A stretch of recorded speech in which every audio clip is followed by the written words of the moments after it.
When you work for somebody in their home as a servant or as an artist assistant, often you are really in their lives quite a bit. Um, I had gotten in the habit of coming early in the morning.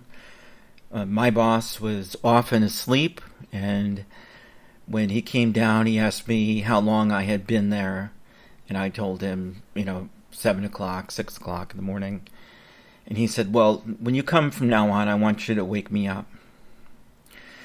And this moved into making breakfast for him, depending on where we were in the world, depending on what kind of breakfast I would make for him. And in the United States, I would make, sliced bananas and cereal. I would make a sort of a creme fraiche out of yogurt, strained yogurt.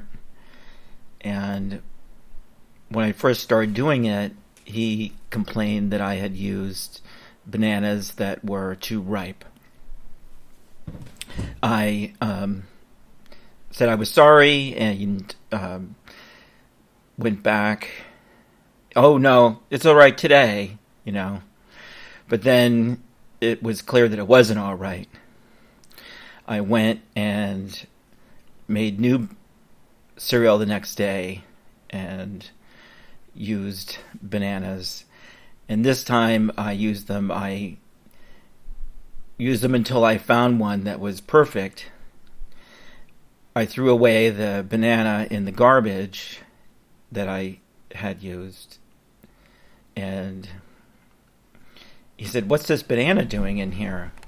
And I had to say that I had gone through a couple bananas I looking work for for an the artist, perfect banana. and And in the future, when you're working in the I had to studio, when you're hide, working in either eat someone's the studio, bananas or it's really hide them you have to so sort that of become invisible, or you have to they become couldn't be part located. of what's And happening in the studio, so that you're not a distraction.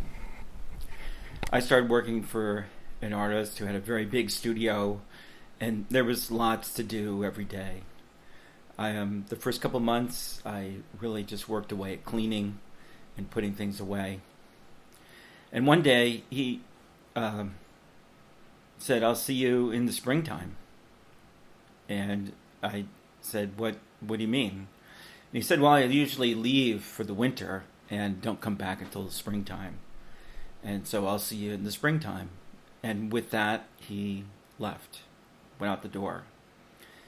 And as he was leaving, I said, "Well, what do you want me to do?" And he said, "Do whatever you want to do. Do what you like." And I really didn't know how to take this. I had never had this kind of job before. And I came in, cleaned every day, cleaned as much as I possibly could. There was a Shadstone Monuments who made tombstones was next door. I asked them how to clean the graffiti off the front of the building, and they told me. And after about a month, I really was out of things to do, and thought, well, if I was hired to help make artwork, then I'll just make artwork. And I proceeded to start to make things. I would get small suitcases together from thrift stores. I would get typewriter cases, and then I proceeded to cut dominoes in half so that the lining had a very mystical inside with almost like stars. And then I made little objects to go in them. Sometimes they were drawings of things that I was making in my studio. Sometimes they were just little objects that I made. And after I finished the first box, I packed them up and sent them to the Caribbean where the studio was, where the spring studio was, and started another one. I eventually made 3 of them at first winter, and never really heard anything about it. Never heard whether it was a good job or whether it was something that was expected.